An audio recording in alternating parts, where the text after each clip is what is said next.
welcome back to this channel. In this video, I'll be showing you guys how you can generate these retro looks on CapCut PC. So I have this photo right here, and you're just going to basically select AI stylize. You're then going to go to style and you're going to select AI photo. They have the 80s glam one and the 70s. I don't know what this means, but it's like the 70s, like I guess cowboys or stuff, like something like that. So I'm just going to select the 80s glamour one.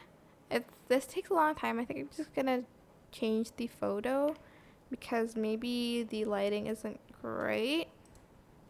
So let's just do that again. As you can see, this is the 80s glamour one, and this is the 70s one. And yeah, that is basically it, really. I hope this tutorial is helpful for you guys. Don't forget to like, comment, share. Also subscribe to this channel if you haven't done that already. If you have any more questions, just leave it in the comment section down below. I will try my best to answer them all for you guys.